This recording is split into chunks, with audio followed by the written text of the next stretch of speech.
Hello everyone, అందరు ఎలా ఉన్నారు? బాగున్నారా? మేము చాలా బాగున్నాము. ఐ హోప్ మీరు కూడా బాగున్నారని అయితే అనుకుంటున్నాను. ఇదైతే ఫ్రైడే రోజు వ్లాగ్ అండి. ఇది ఆఫ్టర్నూన్ వ్లాగ్. మార్నింగ్ వ్లాగ్ ఏం షూట్ చేయలేదు. క్లైమేట్ మాత్రం ఫుల్, నిన్నంతా వర్షం పడింది కదా, ఇవాళ కూడా బాగా వర్షం పడిపోయిద్దేమో అని నేనైతే చాలా టెన్షన్ పడ్డాను. కానీ అంత వర్షం అయితే లేదు, చల్లగా ఉంది కానీ వర్షం లేదు. ఇంక ఇక్కడ నిన్న పోపు దినుసుల డబ్బా అంతా వాష్ చేసుకున్నాను కదా, ఇప్పుడు అదంతా కూడా ఫిల్ చేసి పెట్టేసుకుంటున్నాను. ఈరోజు అత్తయ్య వాళ్ళు అయితే ఊరు నుండి వస్తున్నారు. వాళ్ళు ట్రైన్ అయితే ఎక్కి స్టార్ట్ అవ్వలేదు ఇంకా. ట్రైన్ చాలా లేట్గా నడుస్తుంది. 1 o'clock ఎక్కాలి, 3:30 దాకా విజయవాడలోనే ఉండిపోయింది ట్రైన్. ఎప్పటికి వస్తారో తెలీదు. అవి అయితే పొద్దున్న నుంచి అస్సలు పడుకోలేదండి. పడుకోకుండా ఇప్పుడే పడుకున్నాడు 1 o'clockకి. మళ్ళీ కాసేపటికే లేచిపోయాడు. అప్పట్లోగా నేనైతే పనులు చేసుకుంటున్నాను. ఇంతలోపు బయట అయితే సడన్గా వర్షం అయితే స్టార్ట్ అయింది. నేను బట్టలు అయితే వాష్ చేసుకున్నాను. ఆల్రెడీ అప్పటికే 3 days అయిపోతుంది. ఇంకా పిల్లోడి బట్టలు మా బట్టలు వస్తూనే ఉంటాయి కదా కంటిన్యూస్గా. నేను ఎవ్రీ ఆల్టర్నేటివ్ డే వాష్ చేస్తాను కదా. నిన్న కంటిన్యూస్గా వర్షం ఉండడం వల్ల బట్టలు వాష్ చేయలేదు. ఇంక ఇప్పుడు ఇవి కూడా సరిగా ఆరలేదు. మళ్ళీ వర్షం అయితే స్టార్ట్ అయింది. ఇంక ఇంట్లో లోపలే ఆరేసుకుంటే అట్లీస్ట్ ఆ గాలి పోసుకుంటే అవి వాడేసుకుంటూ ఉంటే సరిపోతుంది కదా. అస్సలకి వాష్ చేయకుండా ఉంటే వాసన వస్తూ ఉంటాయి కదా, అందుకని అయితే వాష్ చేశాను. ఏం వర్షాలో ఏంటోనండి. రేపటి నుండి అందరూ ఉన్నప్పుడు ఇలా వర్షాలు పడితే మాత్రం చాలా చిరాకు వస్తుంది. ఇక అందరూ ఉన్నప్పుడైతే రోజుకు ఒకసారి వాష్ చేయాల్సిందే బట్టలు. ఇంకా అందరూ 2 పూట్ల స్నానం చేస్తారు కదా, అందుకని. చాలామంది అయితే నన్ను ఫ్రిడ్జ్ వీడియో డీటెయిల్గా చూపించండి అని అయితే అంటున్నారు. నిన్నటి వీడియోలో నేను షేర్ చేశాను కదా, ఐస్ అయితే కట్టేసింది. ఇప్పుడైతే అదంతా పోయింది. ఇంకా నీట్గా క్లీన్ చేసేసాను. దీనికి ఫ్రిడ్జ్కి ఇలా సపరేషన్ అయితే ఇస్తారండి. అది పెట్టేశాను కదా ట్రే. ఇంకా పైన కింద మనము సపరేట్గా పెట్టుకోవచ్చు. చాలా పడతాయండి ఫ్రిడ్జ్లో. ఇప్పుడైతే నా దగ్గర ఎక్కువ లేవు కానీ వెజిటేబుల్స్ అన్నీ అయిపోయాయి. లేదంటే అన్నీ పెట్టి చూపించుండేదాన్ని మీకు. ఇంకా ప్రస్తుతానికి ఇంట్లో ఉన్నాయి అయితే పెడుతున్నాను. నేను ఈ ఫ్రిడ్జ్ని అయితే బీభత్సంగా వాడతానండి. పాలు, పెరుగు, అల్లం పేస్ట్ అని ఇలాగా మినిమం ఖచ్చితంగా ఫ్రిడ్జ్లో ఉండాల్సినవి మాత్రం ఫ్రిడ్జ్కి బాగా ఉపయోగపడుతుంది ఇది మాకు. పెద్ద ఫ్రిడ్జ్ అన్నా మాకు వేస్టే. మేము ఎక్కువగా ఫ్రిడ్జ్లో ఏం పెట్టుకోము, ఎక్కువ తెచ్చేసుకొని. సో మాకు ఇదైతే చక్కగా సరిపోతుందండి. ఇదైతే బయట అమ్మరండి. చాలామంది అయితే నన్ను అడుగుతున్నారు ఇది మాకు ఇవ్వండి అని చెప్పేసి. మాకే మా రిలేటివ్స్ ఇచ్చారండి. ఇంకా నేను ఎట్లా ఇస్తాను, మాకే ఒకరు ఇచ్చారు. సో ఇంక ఇలాంటి మీ ఫ్రిడ్జ్లు కావాలంటే మినీ ఫ్రిడ్జ్లని శాంసంగ్ వాళ్ళే ఉంటాయి, అమెజాన్, ఫ్లిప్కార్ట్స్లో ఉంటాయి. మీకు ఇంట్రెస్ట్ ఉంటే చూసి తీసుకోండి. మాకైతే ఈ ఫ్రిడ్జ్ చాలా చక్కగా సరిపోతుంది. దీనిలో నేనైతే చాలా వెజిటేబుల్స్ కానీ, ఫ్లవర్స్ కానీ, అట్లాగా అన్ని ఫ్రూట్స్ కానీ ఏమన్నా పెడుతూ ఉంటాను. ఇంకా బయట నుంచి చూస్తే ఇలా ఉంటుంది, ట్రాన్స్పరెంట్గా ఉంటుంది. దీనిలో పైన బల్బ్ కూడా ఇచ్చారు. ఇక్కడ పైన ట్రేకి ఈ బాటిల్స్కి వెనక పోర్షన్ ఉంది కదా, అది కూడా యూజ్ చేస్తాను నేను ఒకవేళ ఎక్కువ పెట్టాల్సి వస్తే. ఇంక ఇట్లా ఉంటుంది లోపలంతా. ఈ పైన లైట్ ఇచ్చారు మనకి. ఆ లైట్ ఏంటంటే నైట్ టైం మాకు బెడ్ లైట్ లాగా కూడా యూజ్ అవుతుంది. నైట్ లైట్స్ అన్నీ ఆపేసినా కూడా అది బాగా వెలుతురుగా ఉంటుందన్నమాట, బెడ్ లైట్ లాగా. ఇన్ని రకాలుగా మేము ఈ ఫ్రిడ్జ్ని అయితే యూజ్ చేసుకుంటున్నాము. ఈ ఫ్రిడ్జ్ అయితే నాకు చాలా ఇష్టము. ఇది మా తోటి ఒక 3-4 years నుంచి అయితే ఉంటుంది. దీన్నే మేము చాలా జాగ్రత్తగా వాడుకుంటున్నాము. ఇక ఇది అనుకోకుండా మా దగ్గరకు వచ్చింది. అదే చెప్పాను కదా, మా చిన్న ఆడబడుచు వాళ్ళైతే షాప్ ఉంది. వాళ్ళు ఇంకా మేము ఇట్లా తిరుగుతూ ఉంటామని చెప్పి వాళ్ళ అన్నయ్య కోసమని వాళ్ళ చెల్లి అయితే ఇచ్చింది మా వారికి. ఇంకా అది మేము అలా వాడుకుంటున్నాము. ఇంతలోపు అవి నిద్ర అయితే లేచిపోయాడండి. అప్పటికి ఒక 1.5 hour అట్లా పడుకున్నాడు అంతే. సరే లేచాడు కదా, ఇంకా మళ్ళీ ఈవినింగ్ అయితే ఎందుకులే అని చెప్పి దానిమ్మ పప్పులు అయితే ఒలుస్తున్నాను ఇక్కడ. దానిమ్మ పప్పులు ఒలుస్తూ పెడుతున్నాను. బాగా సిక్ అయిపోయాడు కదా, టైఫాయిడ్ వచ్చినాక బాగా బక్క చిక్కిపోయాడు పిల్లోడు. కొంచెం బాగా ఫుడ్ పెట్టి మళ్ళీ లైన్లోకి అయితే తీసుకురావాలి. అయినా డాక్టర్స్ కూడా ఎక్కువ ఫ్రూట్స్, సీడ్స్, నట్స్ ఇవే పెట్టమంటున్నారు. బిస్కెట్స్ ఇలాంటివి అయితే నేను అస్సలు పెట్టను. హవికి బయట ఫుడ్స్ ఏమి పెట్టను. ఇక అదే నాకు హ్యాబిట్. ఇంకా ఇంట్లోకి అయితే వచ్చి కాసేపు ఆడుకున్నాక అసలు మొహం అంతా ఇలా గీరేసుకున్నాడు. ఏంటా అని చూస్తే కంటికి పక్కన అసలు బ్లడ్ వచ్చేస్తుంది. గోర్లు బాగా పెరిగిపోయినాయి. అసలు చూసారు కదా, కూడా చూడనివ్వట్లేదు చూపించమంటే. ఇక నెయిల్ ట్రిమ్మర్ తీసుకొని వచ్చాను నేను. ఇంకా ట్రిమ్ చేద్దాం నెయిల్స్.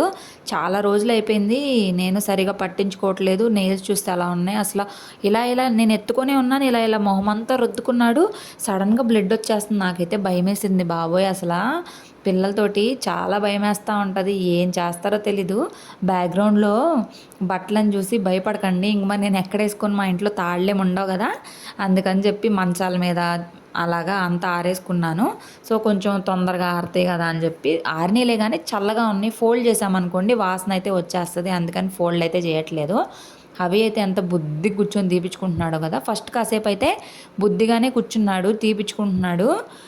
నేను నెయిల్ కట్టర్తో తీసేదాన్ని ఫస్ట్లో, కానీ దానివల్ల అప్పుడప్పుడు కట్టే బ్లడ్ వచ్చేది, ఎందుకులే రిస్క్ అని నెయిల్ ట్రిమ్మర్ అయితే యూజ్ చేస్తున్నాము ప్రస్తుతానికి. కొంచెం పెద్ద అయితే కొంచెం కూర్చుంటాడు కదా, అప్పుడు నెయిల్ కట్టరే యూజ్ చేస్తాము. ఇక అయిపోయింది ఇక్కడికి, ఇంకా అస్సలు తీపించుకోవట్లేదు. లాస్ట్ ఇంకొక ఫింగర్ ఉంది, ఆ ఒక్క ఫింగర్ తీపించుకోడంట. ఈరోజు మార్నింగ్ లేచినాక కనీసం నాకు జడ వేసుకోవడానికి కూడా టైం లేదు. మా వారైతే 10 కల్లా ఆఫీస్కి వెళ్ళిపోయారు. ఇంకా అక్కడ నుంచి అవి ఏమో పడుకోలేదా, పడుకున్నాక నేను ఇంట్లో రిమైనింగ్ పనులు చేసుకుంటా ఊరికే అలా దువ్వేసుకొని పైన అయితే జడేసుకున్నాను. కనీసం నీట్గా జడేసుకునే టైం కూడా లేకుండా అయిపోయింది నాకు ఇవాళ. ఇక పిల్లలతో ఇలాగే ఉంటుంది, ఒక్కొక్క రోజు ఒక్కొక్కలాగా. రేపటి నుంచి అయితే అత్తయ్య వాళ్ళు ఉంటారు కాబట్టి నాకు అంతేమి ఉండదు, కొంచెం ప్రశాంతంగా రెడీ అవ్వచ్చు, కొంచెం టైం ఉంటుంది. ఎంతైనా సరే మళ్ళీ నాకే తప్పదు, ఆయన నా దగ్గరే తిరుగుతూ ఉంటాడు కదా. ఇంకా ఈవినింగ్ 5 అయితే నాకు బాగా ఆకలి అవుతుంది. అప్పటికి నేను హవికి నట్స్ సీడ్స్ అవి పెట్టాను, కానీ నాకేమో బాగా ఆకలి అవుతుంది. సరే ఇన్స్టెంట్గా ఏం చేసుకోవచ్చు అని చెప్పి ఇంకా బొంబాయి రవ్వ ఉప్మా అయితే చేసేసుకున్నాను. ఊరికే తాలింపు వేసేసుకొని వాటర్ పోసేసి చేసుకున్న, వేడివేడిగా పొగలు కక్కుతున్నా అలాగే తినేసాను. ఫస్ట్ నేను తినేసాను, తర్వాత హవికి పెడదాం, ఇంతలోపు మరీ అంత వేడిగా పెట్టలేం కదా, కొంచెం చల్లారాక పెడదాంలే అని చెప్పి ఇంకా ఆయనేమో ఏంటో తినేస్తున్నాను అని చెప్పి చూస్తున్నాడు. చూడండి, పిస్తా పప్పులు ఓపెన్ చేయని ఉంటే అవి తింటానంటాడు, అవి ఎక్కడ మింగుతాడో నా టెన్షన్ నాది. పద్దాగా అవి చూపించి మరీ నోట్లో పెట్టుకుంటున్నాడు. ఇక ఆ టెన్షనే సరిపోయింది నాకు. ఇంకా నేను ఉప్మా మాత్రం ఎప్పుడైనా సరే పంచదారతోనే తింటాను, నాకు అలాగే ఇష్టము. చాలామంది కారపొడి అని నిమ్మరసము అట్లా పిండుకొని లేదా పచ్చడి వేసుకొని తింటారు. నేను మాత్రం ఈ ఒక్క దానిలోకి పంచదార అయితే వాడతాను. ఇప్పుడైతే చాలా తగ్గించాను, ఇప్పుడు 1 స్పూనే వాడతాను. అంతవరకు అయితే 2-3 స్పూన్స్ వాడుకునేదాన్ని. బాగున్నావు హవి, బాగున్నావు. నుంచో నానా, నుంచో స్లోగా. అగో అన్నోళ్ళు ఆడుకుంటున్నారు చూడు నానా. చీ చీ, అవ్వ అవ్వ అవ్వ. అగో అన్నోళ్ళు ఆడుతున్నారు, పద అన్నోళ్ళ దగ్గరికి పా. అగో జశ్వంత్ అన్న, దేవాంశ్ అన్న, రా. అర్రే చీ చీ చీ చీ చీ చీ, bad boy, bad boy, bad boy. అవ్వ అవ్వ అవ్వ.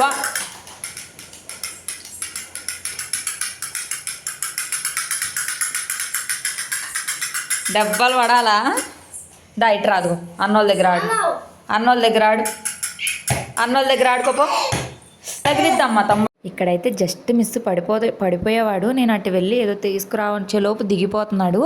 ఇక పరిగెత్తుకుంటూ వెళ్ళా. ఇంతే ఉంటుంది నా రోజంతా, ఆయన చూసుకోవడంలోనే. సీసీ కెమెరా లాగా ఎక్కడ పడిపోతాడు, ఎక్కడే దెబ్బ తగిలిద్దాం అని ఒకటే టెన్షన్ నాకు. మాకు మిక్సీకి మాది సన్న ప్లగ్ కావడం వల్ల మా కిచెన్లో అయితే అది పెద్ద ప్లగ్ 3 ఉంటాయి కదా, అది కాదు మాది 2 ప్లగ్స్ది. దానివల్ల మాకు అక్కడైతే అవ్వదు. ఇంక ఇక్కడ ప్లెక్సో బాక్స్ పెట్టుకొని లేదంటే ఇక్కడ పెట్టాల్సి వస్తుంది ప్యూరిట్ పక్కన. అందుకని నేను మిక్సీ ఎప్పుడు ఇక్కడ మంచం మీద పెట్టుకొని వేయాల్సి వస్తుంది. అదే కిచెన్లో అయితే బాగుండేది.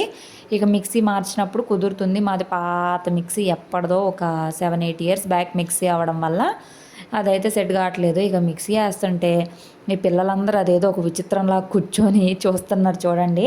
పక్కన పిల్లలు ఇద్దరు వచ్చారు ఇవాళ ఆడుకోవడానికి. వాళ్ళకి ఇవాళ స్కూల్ లేదు, నిన్నంతా బాగా వర్షాలు పడ్డాయి కదా, అందుకని ఇక్కడ తిరుపతిలో అందరికీ ఇవాళ స్కూల్కి అయితే హాలిడే ఇచ్చారు. లాస్ట్ టైం అలాగే తుఫాన్ వచ్చింది కదా, అందుకని ఈసారి కూడా భయపడిపోయి అందరికీ హాలిడే ఇస్తే తీరా అస్సలు వర్షమే లేదు. హాలిడే ఇచ్చిన రోజు వర్షం లేదు. నిన్న వర్షంలోనే అందరు పాపం స్కూల్స్కి వెళ్ళారు పిల్లలైతే. ఇక్కడ వీళ్ళైతే చూసారు కదా, తెగ ఎగ్జైట్ అయిపోతున్నారు, మామూలుగా కాదు. నేను ఇంకా అత్తయ్య వాళ్ళు, మా ఆడబడుచు వాళ్ళు అందరూ అయితే వస్తున్నారు. మా తులసి వాళ్ళ అమ్మాయికి 9th మంత్ అయితే వచ్చేసింది. తనకి గుండె అయితే కొట్టించాలని చెప్పి దేవుడికి మొక్కుంది. దానికోసం అని చెప్పి వాళ్ళు తిరుపతి అయితే వస్తున్నారు. సరే వస్తున్నారు కదా అని నేను అందరికైతే టిఫిన్కి అయితే వేసేసాను, ఇడ్లీకే వేసేసాను. అందరికీ అయితే ఇడ్లీ అయితే బెటర్ కదా, చిన్నపిల్లలు కూడా ఉన్నారు కదా అని చెప్పి ఇడ్లీకి వేస్తే తీరా వాళ్ళేమో చాలామంది వచ్చేస్తున్నాము, ఇంకా మీకు ఇబ్బంది అయిపోతుంది, వద్దులే మేము రాములే అని అయితే అంటున్నారు. ఇంకా ఏమైద్దో తెలియదు, ప్రస్తుతానికైతే రామంటున్నారు. ఇంకా మా అత్తయ్యతో పాటు మా చిన్న అత్తయ్య కూడా అయితే వస్తున్నారు. వాళ్ళిద్దరు మాత్రం ఇంటికి వచ్చేస్తారు, వాళ్ళైతే వెళ్ళరు పైకి, వీళ్ళు మాత్రం వెళ్తారు మా ఆడబడుచు వాళ్ళు. ఇక పైనే రూమ్స్ తీసుకుంటామని అయితే అంటున్నారు. నేనైతే వాళ్ళ కోసం టిఫిన్ కూడా వేసేసాను. ఇక కాసేపు ఆడుకున్నాక హవీకి ఫుడ్ పెట్టేసి నేను తినేసి హవీనైతే ఫ్రెష్ చేసి ఇక పడుకోబెట్టాలి. బాగా ఆడాడు ఇవాళ. మార్నింగ్ నుంచి మధ్యలో ఒక 1.5 అవరే పడుకున్నాడు కదా, ఇవాళ ఎర్లీగానే పడుకుంటాడని చెప్పి అయితే అనుకుంటున్నాను. పిల్లలు కూడా వెళ్ళిపోయారు. ఇంకా ఆడుకొని వాళ్ళ ఇంటికైతే వెళ్ళిపోయారు. అప్పటికే 8 దాకా ఆడారు వాళ్ళు. ఇంకా చూడాలి అయ్యగారు ఎప్పుడు పడుకుంటారో. అవి కాసేపటికే వెంటనే పడుకుండిపోయాడు. 8:30 కల్లా పడుకున్నాడు. అంటే కంటిన్యూస్గా బాగా ఆడడం వల్ల పడుకుండిపోయాడు.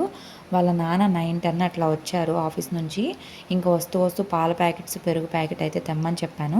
రేపటి నుంచి అత్తయ్య వాళ్ళు ఉంటారు కదా, వాళ్ళు మార్నింగ్ లేవగానే టీ తాగుతారు. ఇక మా వారు నిద్ర లేచి వెళ్ళాలి అంటే ఇంక వాళ్ళు రేపు టీ తాగినట్టే ఉంటుంది. అందుకే ముందు రోజే తీసుకురా, నువ్వు రేపు మార్నింగ్ లేచి వెళ్ళాలంటే కష్టం కదా అంటే సరే అని అయితే చెప్పారు. ఇంకా ఫ్రిడ్జ్ అయితే బాగా కూలింగ్ ఎక్కిపోతుంది. అందుకే గడ్డ కట్టేస్తుంది లోపలంతా. అందుకని దీనిలో ఒక ఫీచర్ అయితే మీకు చూపించలేదు కదా, దీనిలో మనకి కూలింగ్ అడ్జస్ట్మెంట్ కూడా ఉంటుంది.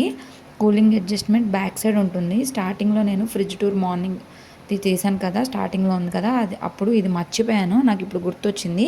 అందుకే అయితే ఇక్కడ షేర్ చేస్తున్నాను. అందుకే అక్కడైతే టెక్స్ట్ టైప్ చేశాను.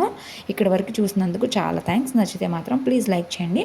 కొంచెం తగ్గించాను అనమాట కూలింగ్, ఎందుకంటే ఓవర్ అయిపోతుంది. బాగా చల్లగా ఉంటుంది కదా క్లైమేట్, దానివల్ల ఇంత లేదు. ఈ ఫ్రిడ్జ్ ఎన్ని ఫీచర్స్ ఉన్నాయో కదా, భలే ఉంది. ఐ హోప్ మీకు కూడా నచ్చింది అనుకుంటా, అందుకే అందరూ అంతలా అడుగుతున్నారు. ఐ హోప్ మీకు నచ్చిందని అయితే అనుకుంటున్నాను. నచ్చితే మాత్రం కామెంట్ చేయండి, షేర్ చేయండి, సబ్స్క్రైబ్ చేసుకోండి, లైక్ చేయండి అబ్బా. సో ఇంక ఇది ఫ్రిడ్జ్ టూర్ అయితే మాత్రం ఇక్కడితో ఫ్రిడ్జ్ టూర్ అయితే కంప్లీట్గా అయిపోయింది. ఇంకా మా అత్తయ్య వాళ్ళు అయితే వస్తున్నారు కదా, మా ఆడపడుచు వాళ్ళు చపాతీలు అయితే చేసుకున్నారంట. చిక్కుడుకాయ కూర వండుకుంటే కొంతమందికే సరిపోయిందంట. ఇంకా అందుకని నన్ను టమాటా పప్పు అయితే చేయమన్నారు. ఇంట్లో ఒక్క వెజిటేబుల్స్ కూడా లేవు. ఇంక మా వారు వస్తూ టమాటాలు, పచ్చిమిరకాయలు అయితే తెచ్చారు. కందిపప్పు అయితే ఇంట్లోనే ఉన్నాయి. పప్పు అయితే నేను 7 o'clockకే నానబెట్టి ఉంచాను. నానబెడితే ఏంటంటే తొందరగా ఉడుకుతుంది పప్పు. అందుకని ఎప్పుడైనా నేను అలాగే చేస్తాను, ఎక్కువసేపు నానబెట్టుకుంటాను. దానివల్ల మనకి ఫాస్ట్గా కుక్ అయిపోతుంది, హెల్త్కి కూడా మంచిది కదా. ఇంక ఇక్కడ నాకు అన్ని టమాటాలు ఏంటో మెత్తగా ఉన్నాయి తీసుకొచ్చారు. ఇక అందుకని మెత్తగా ఉన్నాయి అన్నీ అయితే పక్కకు తీస్తున్నాను. మెత్తగా ఉన్నాయి, తొందరగా పాడైపోతాయి. మా వారేమో అన్నీ వేస్తావులే అని కావాలని తీసుకొచ్చానని అయితే అంటున్నారు. కేజీ టమాటాలు ఇప్పుడు 30 రూపీస్ అంట. 2 weeks బ్యాక్ అయితే ఒక కేజీ టమాటాలు 70 రూపీస్ పెట్టి తెచ్చి 1/2 kg పైనే పాడైపోతే పడేసాం. అబ్బా నా మనసు అయితే ఎంత బాధపడిందో. ఇక అలా ఎక్కువ తేవద్దని చెప్తాను నేను, లిమిటెడ్గా తెచ్చుకోవడం బెటర్ కదా అని చెప్పి. ఇంకా నేను ఆల్రెడీ పప్పు నానబెట్టేసాను కదా, ఇంకా దానిలోకి అయితే వెజిటేబుల్స్ కట్ చేసుకుంటున్నాను. అవి అయితే పడుకున్నాడు, ఇంకా లెగవడు. రేపు మార్నింగే లేసేది. ఇవాళ ఎక్కువసేపు పడుకోలేదు కాబట్టి, టైర్డ్ అయిపోయాడు కాబట్టి తొందరగా పడుకున్నాడు. పోనీలే, మంచిదే కదా, వాళ్ళు ఎక్కువసేపు నిద్రపోతేనే వాళ్ళ హెల్త్కి కూడా మంచిది. ఇక నేను ఫటాఫటా ఇక్కడ టమాటాలు, పచ్చిమిరకాయలు అయితే కట్ చేసేసుకుంటున్నాను. మా వారైతే ఇంకా ఫ్రెష్ అయ్యి వచ్చి భోజనం అయితే చేస్తారు. ఇంకా ప్రెషర్ కుక్కర్లోనే పెడతానండి. నాకు పప్పు నార్మల్గా వండడం అయితే రాదు.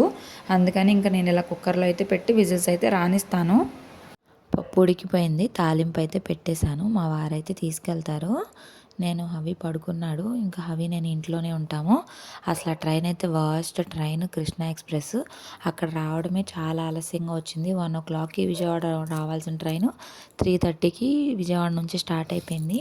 ఇంకా అలాగ వాళ్ళు రావడము 9:30 కల్లా రావాలైతే నైట్ 12:30 అయిపోయింది. ఇంకా ఆ టైంలో మా వారైతే వెళ్ళి అత్తయ్య వాళ్ళని తీసుకొచ్చారు. మా ఆడబడుచు వాళ్ళు రానని చెప్పేశారు. ఇంకా కొండపైకి అయితే వెళ్ళిపోయారు. వేరే రిలేటివ్స్ కూడా ఉన్నారు, ఇబ్బంది అయిపోద్దని చెప్పి. ఇంకా నేను ఇక్కడ ఇడ్లీ పిండి అయితే చాలా రుబ్బేశాను కదా వాళ్ళ కోసం కూడా అని చెప్పి, అదంతా కూడా ఫ్రిడ్జ్లో అయితే పెట్టేస్తున్నాను పట్టినంత వరకు. ఇంకా మిగిలిందంతా బయటే ఉంచేసాను. ఇక మా వారు లాక్ చేసుకొని వెళ్ళిపోయారు. అసలు వాళ్ళు ఎప్పుడు వచ్చారో కూడా నాకైతే తెలీదు. అంత డీప్ స్లీప్. ఈ మధ్య అస్సలు నిద్ర ఆగట్లేదు. 10-10:30 కల్లా పడుకుంటున్నాను. ఇక మా వారేమో మా హవి చేసే అల్లరి పనులన్నీ ఎక్స్ప్లెయిన్ చేస్తూ ఉన్నారు. అప్పుడు నాకు మెలకువ వచ్చింది. అవి ఏడుస్తున్నాడని లెగిసాను. లెగిస్తే వాళ్ళు పడుకోలేదు, ఇంకా మాట్లాడుకుంటూ ఉన్నారు. మా వారేమో వర్క్ చేసుకుంటున్నారు. అంటే రోజు 2 o'clock వరకు వర్క్ చేస్తున్నారు. నాకు అస్సలు తెలీదు.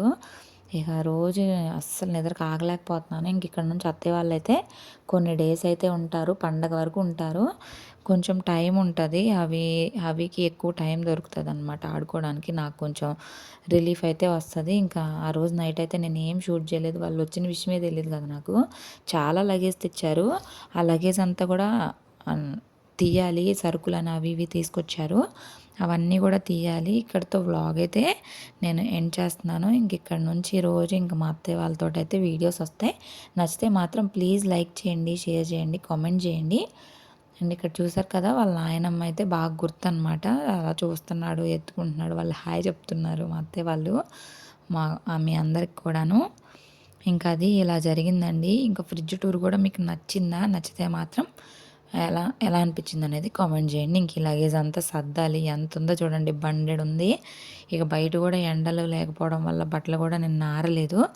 అవి కూడా అయితే మళ్ళీ ఆరేయాలి. వాళ్ళు కొంచెం ఎండగానే అనిపిస్తుంది. ఇక వాళ్ళ నాన్న అయితే ఇంకా లేగలేదు. 6 కల్లా లేపేశాడు. అవి నిద్ర అయితే అస్సలు చాలలేదు. కళ్ళు మండిపోతున్నాయి మాకైతే. అది థ్యాంక్ యూ. Bye bye.